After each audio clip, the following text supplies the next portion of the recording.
Assalamualaikum warahmatullahi wabarakatuh. Innal hamdalillah nahmaduhu wa nasta'inuhu wa na'udzubillahi min syururi anfusina wa min sayyiati a'malina. May yahdihillahu fala mudhillalah wa may yudlil fala hadiyalah. Asyhadu an la ilaha illallah wa asyhadu anna Muhammadan abduhu wa rasuluh. Yang terhormat dan yang akan selalu kami hormati kepada Bapak Muhammad Aji Purwanto selaku dosen pengampu mata kuliah Ekonomi Makro Islam dan teman-teman yang saat ini sedang jauh dari mata. Di sini saya sebagai moderator di presentasi makalah kami yang berjudul Analisis Pendapatan Nasional 1. Nah, yang di dalamnya itu terdapat teori konsumsi dan investasi dalam perspektif ekonomi makro. Kita bahas yang pertama dulu, yaitu teori konsumsi dalam perspektif ekonomi makro. Teman-teman tahu nggak sih konsumsi itu apa dan teori konsumsi di ekonomi makro itu bagaimana? Nah, simak ya untuk lebih lanjut. Teori konsumsi adalah perilaku masyarakat dalam mengalokasikan pendapatannya untuk tujuan konsumsi barang dan jasa. Nah, terdapat perbedaan teori konsumsi antara muslim dan non-muslim yang mempengaruhi fungsi lain seperti fungsi investasi. Nah, itu bedanya itu kalau Islam kan diwajibkan untuk zakat, lalu ada pelarangan riba di setiap transaksi. Nah, itu tuh mempengaruhi investasi antara muslim dan non-muslim. Ada 3 faktor yang mempengaruhi tingkat konsumsi seseorang. Yang pertama ada faktor ekonomi, yang kedua ada faktor demografi, yang ketiga ada faktor non-ekonomi. Nah, faktor ekonomi ini ada 3 yang mempengaruhi, yaitu tingkat pendapatan, tingkat harga barang dan jasa, lalu ketersediaan barang dan jasa. Tingkat pendapatan, harga barang sama ketersediaan ini satu sama lain saling berkaitan. Di faktor demografi ini ada jumlah penduduk dan komposisi penduduk.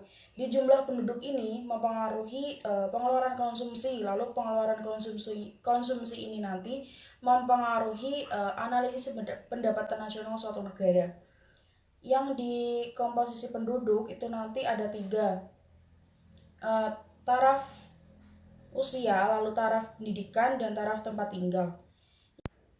Yang ketiga ada faktor non-ekonomi. Nah, faktor non-ekonomi ini berpengaruh kepada sosial budaya, yaitu adanya perbedaan adat istiadat, adanya perbedaan agama, adanya perbedaan latar belakang sosial, dan lain sebagainya.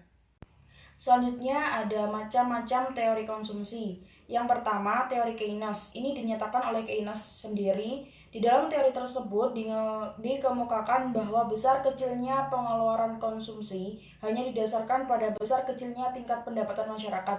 Keynes ini menyatakan bahwa ada pengeluaran konsumsi minimum yang harus dilakukan oleh masyarakat, dan pengeluaran konsumsi akan meningkat dengan bertambahnya penghasilan. Yang kedua ada teori konsumsi dengan hipotesis siklus hidup atau life cycle hypothesis. Teori ini dikemukakan oleh ekonom besar yang hidup di abad 18. Mereka adalah Ando, Brainberg, dan Modi Klein.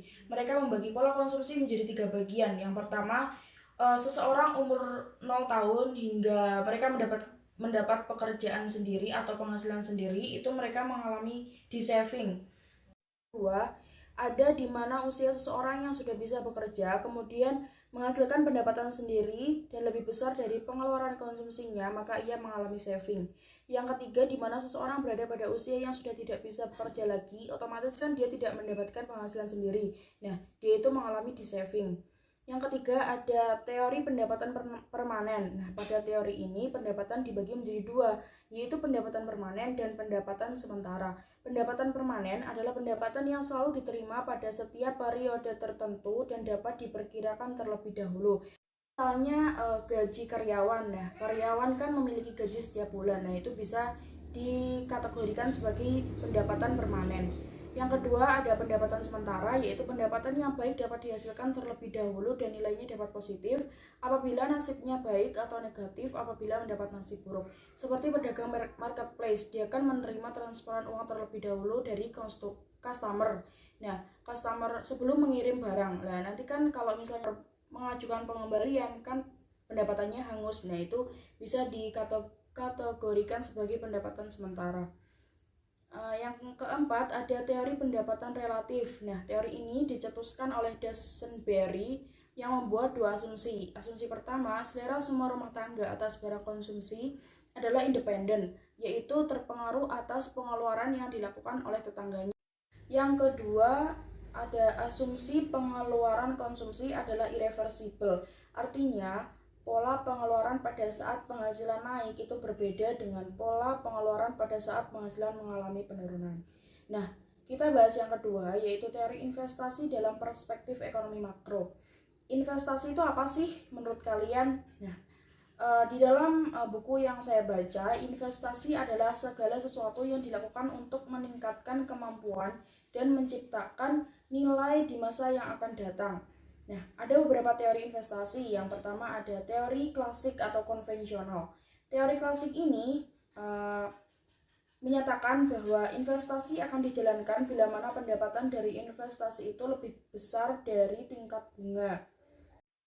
Selanjutnya ada investasi dalam suatu barang modal adalah menguntungkan bila mana biaya ongkos dan bunganya itu lebih kecil dari hasil pendapatan yang diharapkan dari investasi itu. Teori yang kedua ada teori J.M. Keynes lagi. Nah, ini Keynes sendiri yang menyatakan Keynes ini menggunakan MEI atau Marginal Efficiency of Investment sebagai konsep dasar investasi. Nah, ada dua hal yang menyebabkan dari turunnya MEI tersebut. Antara lain, semakin banyak jumlah investasi yang terlaksana dalam masyarakat, semakin rendahnya MEI. Penyebab yang kedua adalah semakin banyak investasi yang dilakukan, maka ongkos dan aset menjadi lebih tinggi atau lebih mahal. Nah, nanti saya akan menampilkan kurva MEI. Nah, MEI sendiri ini adalah suatu kurva yang menunjukkan hubungan antara tingkat pengembalian modal dan jumlah modal yang akan dikasihkan. Mungkin itu yang dapat saya sampaikan mengenai materi teori konsumsi dan investasi dalam perspektif ekonomi makro. Untuk materi selanjutnya akan disampaikan oleh rekanita saya. Untuk waktu dan tempat saya persilahkan. Ya, terima kasih Sena atas waktunya. Perkenalkan, nama saya Intan Permata Elois. Saya di sini akan menyampaikan materi mengenai arus perputaran perekonomian dua sektor.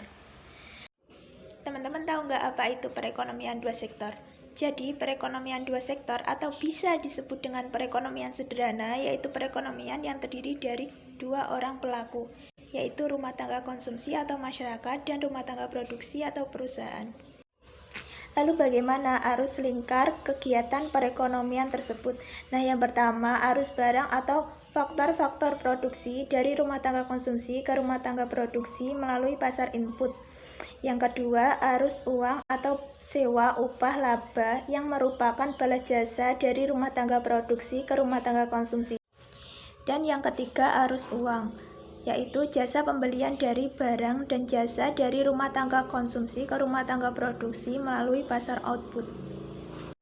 Di dalam perekonomian dua sektor juga terdapat keseimbangan, yaitu keseimbangan dari sisi pendapatan dan keseimbangan dari sisi pengeluaran yang dilakukan oleh sektor swasta dan sektor rumah tangga tanpa melibatkan atau dengan mengabaikan sektor pemerintah dan sektor luar negeri. Penjelasannya, sektor konsumen membeli barang atau jasa dari sektor produksi. Di sisi lain, produsen akan menerima uang dari konsumen. Artinya di sini, konsumen berperan sebagai pembeli barang dan jasa sekaligus sebagai penjual. Pada arus ini, produsen menetapkan harga produknya berdasarkan biaya tenaga kerja dan kemampuan yang dimilikinya. Sementara harga yang muncul di pasar barang ditentukan oleh pertemuan antara permintaan konsumen dan penawaran produsen. Transaksi barang dan jasa ini terjadi di pasar output. Tentunya untuk mendapatkan barang dan jasa, konsumen butuh pemasukan dong. Nah, pendapatan yang didapat konsumen ini diperoleh dari penjualan faktor produksi yang dia punya. Kemudian, sektor konsumen menawarkan faktor produksi kepada produsen. Sebagai gantinya, produsen akan memberikan balas jasa. Artinya di sini konsumen berperan sebagai pemilik faktor produksi dan produsen berperan sebagai pengguna faktor produksi. Dan transaksi ini terjadi di pasar input. Terima kasih atas penyampaiannya kepada Intan Permata. Dan untuk materi selanjutnya akan disampaikan oleh rekanita saya yang satunya lagi. Untuk waktu dan tempat saya persilahkan. Baik, terima kasih Isna atas waktu yang telah diberikan. Perkenalkan, nama saya Hairun Nikmah. Saya di sini akan membahas materi tentang arus melingkar perekonomian tiga sektor. Nah, sebelum masuk ke materi, teman-teman semua udah tahu belum apa yang dimaksud dengan arus melingkar perekonomian 3 sektor itu? Pastinya belum ada yang tahu kan? Mari kita pelajari materinya seperti berikut. Perekonomian 3 sektor adalah perekonomian sederhana yang terdiri atas 3 orang pelaku, yaitu rumah tangga, perusahaan, dan pemerintah. Peran pemerintah dalam perekonomian adalah penyediaan barang publik. Penyediaan barang publik menuntut adanya pembiayaan. Pembiayaan pembangunan yang dilakukan pemerintah berasal dari pajak. Dengan demikian, pemerintah akan memungut pajak dan pembelanjaannya untuk pembiayaan pembangunan. Begitulah teman, gambar arus melingkar perekonomian 3 sektor. Untuk penjelasannya seperti berikut. Besar kecilnya peran pemerintah dalam perekonomian itu sendiri sangat tergantung pada sistem ekonomi yang dianut. Sistem ekonomi liberal, peran pemerintah minimal, sedangkan pada sistem ekonomi sosialis, peran pemerintah sangat dominan.